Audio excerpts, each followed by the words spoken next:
Some of the best villains to come out of animation come from DreamWorks. They have the innate ability to craft terrifying yet effective villains. This could be in the form of Titan from Megamind or Death from The Last Wish. But when it comes to the Kung Fu Panda franchise, these villains are heightened into true monsters.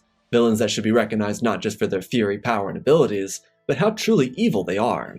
When we talk about Kung Fu Panda villains, we have to acknowledge that their foe is a bigger underdog than Rocky Balboa. The protagonist of all the Kung Fu Panda movies has tremendous growth, but none of the villains in any of the movies actually fears him. This is for a number of reasons, but the main being that they are frightening themselves. Yes, even the chameleon. Just give me a second to explain. Each of our main villains in Kung Fu Panda have the power of gifting the audience fear, but also retaining our attention. The villains in the franchise all reflect something about our main protagonist. When a villain represents the main character, but to his or her most evil extent, we can see what the hero could become. This is the most visible in both Luke and Rey Skywalker from the Star Wars saga. Both of them, at the end of their journeys, have to face Palpatine, and he is the being of total evil in their galaxy. He represents what they can become. For Luke, is to become the new Vader. No, I am your father. Say what?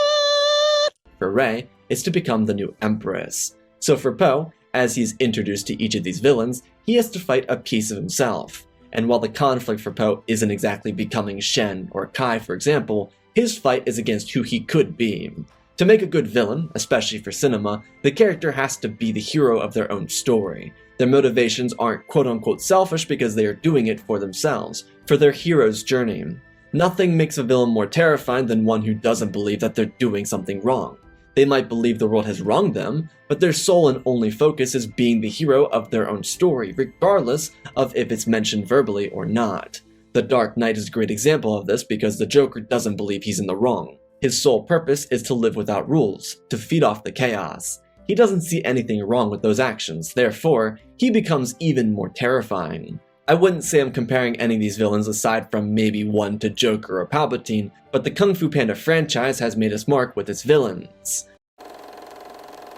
I might as well introduce them being Tai Lung, Lord Shen, General Kai, and the Chameleon. In the Kung Fu Panda franchise, each villain is given their tragic backstory, essentially a reason to understand who they are and why they are the way they are. The only villain to not have an introduction sequence at the beginning of the movie is Tai Lung, which I believe aids him, but this is also because it's the first movie of the franchise. The point of these intros, especially when it comes to Shen, Kai, and the Chameleon, is to exhibit their special talent, a reason to fear them, which is so very important to a villain. Oh no! What's happening? I think this is a parallel to what we see Nolan do with the Joker in The Dark Knight. Give us a reason to know why these villains are capable at the beginning of the movie. What is it that our villain can do that the previous villains did not, that our protagonist must also face? Shen exists out of fear. A soothsayer tells him a future that he fears more than anything, so he goes out of his way to make sure his destiny doesn't become reality. General Kai is a spirit warrior who fought Oogway 500 years before the moment we meet him, and he captured every kung fu master in the spirit realm, only for us to watch him defeat Oogway himself. The Chameleon is shown being a product of her ability to morph into other kung fu warriors. Her strength is visibly shown, coming from her exterior rather than from within. You never know who she might be or might not be.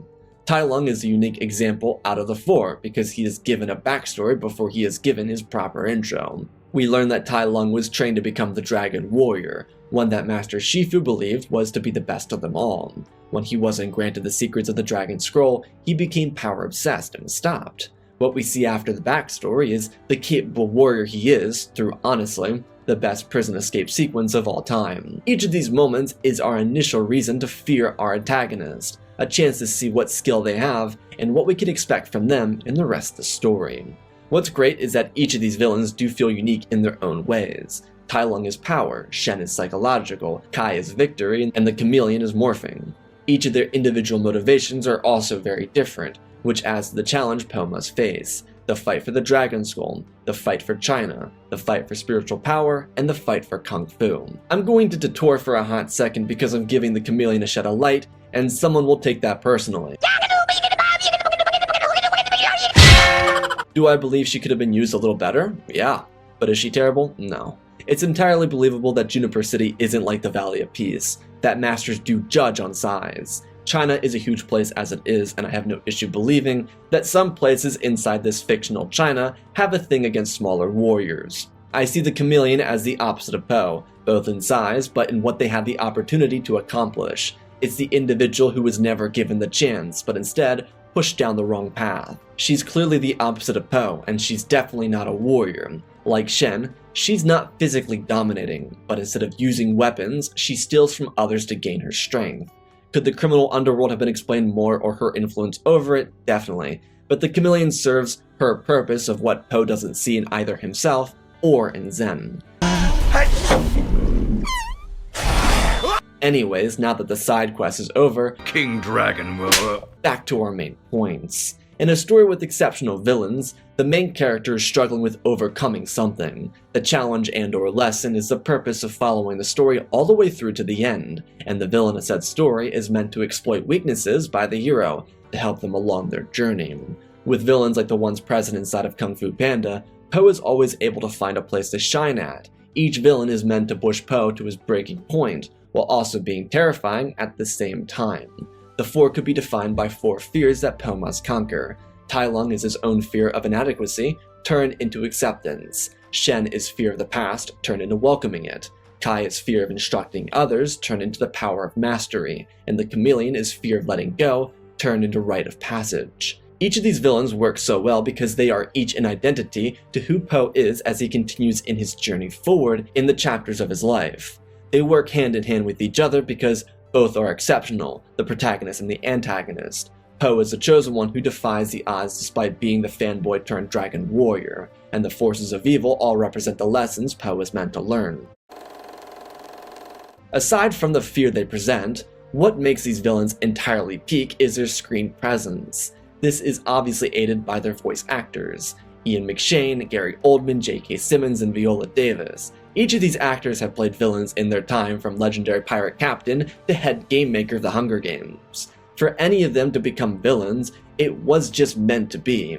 It shows in each performance they have, which is very, very helpful to why they all have such a demanding presence when they're on screen. Despite what the villains are capable of, their voices demand our attention, not just from the main characters, but from any additional villains that might serve alongside them. This goes especially for Shen and the chameleon. Having voice actors who can expertly demand the audience's attention is half the battle when it comes to having an exceptional villain. What plays into this is how often the villain is actually on the screen. When a villain shows up less, it gives them more of a menacing feel when they are actually on screen. It's the same way Darth Vader is used in both the original trilogy, but also in the Obi-Wan Kenobi show. His presence is always demanding and always puts the audience on edge for what comes next. That's because he shows up a lot less and demands more screen time when he does show up. When the villains in this series are present, they're always doing something. They're taking their next steps to further the story along. This screen presence is also aided by the fact that each character has a distinctly unique look and fighting style. Each of these characters also get a chance to shine with their unique fighting styles the first time we see them. Tai Lung and Kai are massive warriors that have no issue dispatching the protagonist, whereas Shen and the chameleon use variations of flashy fighting to achieve victory while being surrounded by their armies. The animation itself is also incredible, but when it comes to showing off the villains, they cook. This series has no issue holding back when showing off how dominating and powerful our villains can be, while also depicting what the others are capable of, despite their physical inadequacies, because being a villain is much more than physical dominance, it's a psychological game. I believe when it comes to showing off antagonists that aren't physically dominating and still making them believably scary, this series excels. With the Kung Fu Panda villains, each villain has to show us why they are scary, and why their motivations are something to care about. If we as an audience don't care, then the villains lose their frightening factor, something so important for the tension in a story. Kung Fu Panda exceeds at the notion that not all villains are redeemable. There's certainly nothing wrong with the protagonist saving the villain, but if it's done too often, then the antagonist could lose their value, if you will. Tai Lung, Shen, Kai, and the chameleon are all killed in some way, shape, or form, and they die being evil. I will say that I believe Kung Fu Panda 4 had a redemption for Tai Lung that was never used in the actual film, but I don't think a redemption of that kind would have done him badly if they went with it. My point still being that they're good at being bad because they lose being bad. They don't give up fighting for their cause because even till the bitter end, they are their own protagonist. Kai believes he can steal all of Po's chi and become the most powerful warrior. Shen lost everything and knows there's nothing left for him. He dies a villain. Tai Lung is whooshy-fingered away and the chameleon is dragged into her own personal hell with a bunch of people who despise her for bringing them back from the dead. When you look at Tai Lung, he is the same type of evil that is Anakin Skywalker, a prodigy in the making who was actually wronged by his instructors and turned against the valet. His villainy comes from a rivalry with his master, or Shifu, the individual who, according to Tai Lung, filled his mind with dreams of becoming the Dragon Warrior. Shifu told him that it was something that Tai Lung could achieve, and then, when the opportunity was presented, he was denied it. Tai Lung, in a way, is relatable because we as individuals can relate to wishing and working for something only to have it be taken away from us, and then he's connected to Po, because he has something that Tai Lung wants. Having something that's relatable about a villain makes them more down-to-earth for us, and ironically, something similar could be said for General Kai, because he too was wronged by someone he trusted. This is due to the fact that he sees nothing wrong with taking others' chi and using it to make himself stronger. Kai's evil is simply due to his obsession with power, and how he desires to achieve it. He's so vengeful he spent 500 years going around the spirit realm capturing kung fu masters so that he could return to the regular realm and rule over it. His connection to Po is what he is able to achieve before reaching the hidden panda village. He defeats all of Po's friends and captures all the masters of China before facing him. That ups the stakes for Po. The chameleon is evil purely because she's obsessed with proving others wrong. Her motivations lay in what would be relatable, but how she goes about it is what makes her evil. She is the lack of opportunity turned into self-fulfilling opportunity. She is wronged by her exterior and uses her own talents to use scare tactics to influence those around her. She is, in a way, the inverse of Shen. Where Shen rules with the power of his family legacy, the chameleon rules with her own self-made power, while using gaslighting techniques to control susceptible individuals like Zen. Because I'll get to Shen in a moment, but first, I have a terrible addiction. I happen to watch the same movies over and over and over again all the time. More! And Kung Fu Panda is one of those movies.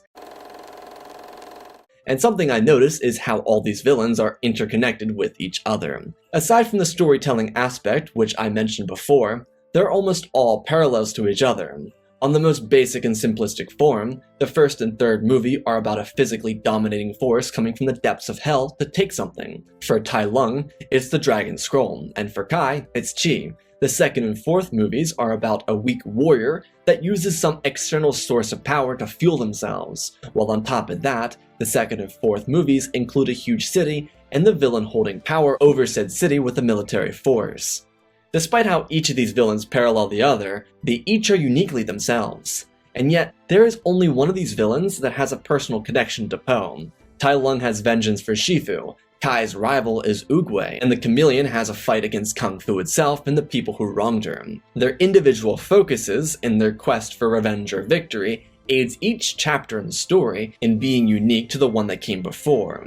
It's in this that they represent Po in his journey, making them the perfect negative to his positive. Tai Lung is a kung fu warrior that Po wishes to be. While yes, not specifically said in the movie, Tai Lung was trained by Shifu and became a legendary warrior. Po wants to become that, based on the dream we see at the beginning of the movie. It's through Po's unique and unorthodox method of fighting that he is able to conquer the absolute monster that is Tai Lung. Lord Shen is a past that Po wishes to reconcile with, or even understand.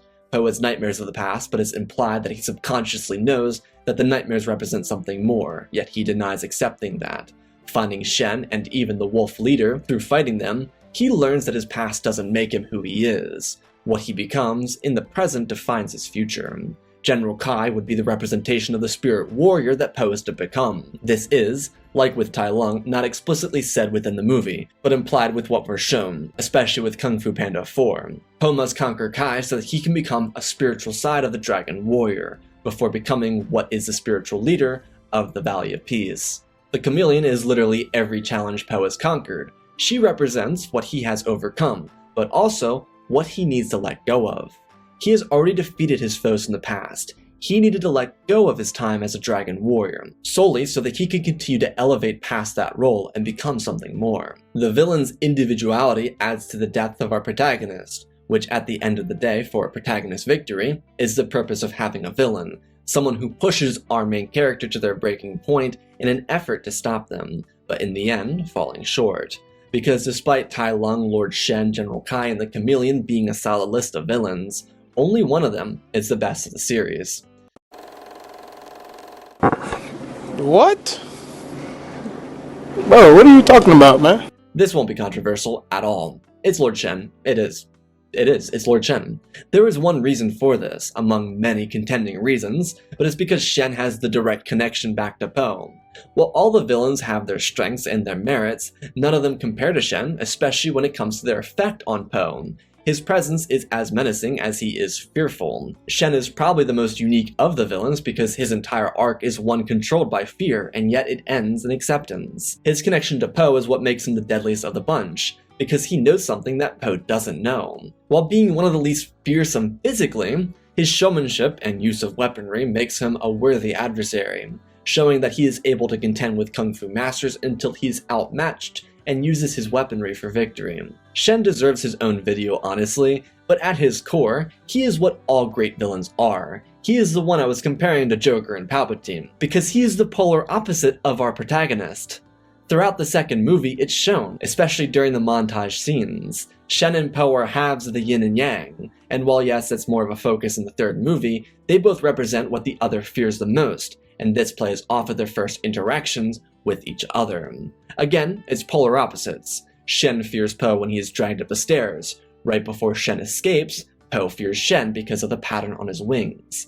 They both fear each other and then they don't. Or they don't fear each other and then they do. Their dynamic is also what adds to why Shen is so evil. He is everything the villains of the series are, and yet he stands on a pedestal alone because he is connected to Po's past. Shen is a quest for greater power that is Tai Lung. He is a journey to victory that is Kai, and he is the one who wishes to dominate Kung Fu like the Chameleon, and yet, when at the end of everything he sees that he is wrong, he refuses to give up. His last desire is to destroy Po, regardless of the fact that he has nothing left. What I do find most interesting between the two of them is that Shen takes himself very seriously, but he also comes off as very unhinged. When he and Po interact with each other, they are almost always comedic. There's a weird undertone where Po and Shen don't take each other seriously, and it's seen at their first interaction and before the final battle. Cock.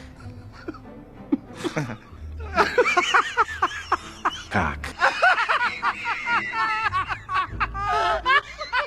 Why are we laughing? Which in turn makes Shen all the more terrifying, because he can be goofy and comedic in one scene, but in the following one, he's totally vile and evil. This is best shown when they have their first interaction with each other. Cock.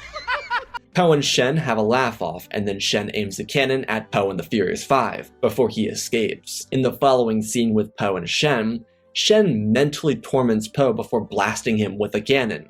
I think this is entirely why Shen is the most evil of the villains. He at a certain point realizes that everything he has done was wrong, but he refuses to make right of himself. This happens right as a soothsayer informs him that when he left the city, his parents died because they couldn't fathom losing him. Shen has this weird pause before he snaps back right into himself, because nothing in the past, in his own mind, matters. So I suppose that leaves the question. What villains await us in the future of the series? As Po becomes spiritual leader, one should suspect that Po's next opponent, based on at least the patterns in the first 4 movies, would be a physically dominating threat, but potentially it's something from within the Valley of Peace that would parallel to Oogway and Kai's rivalry.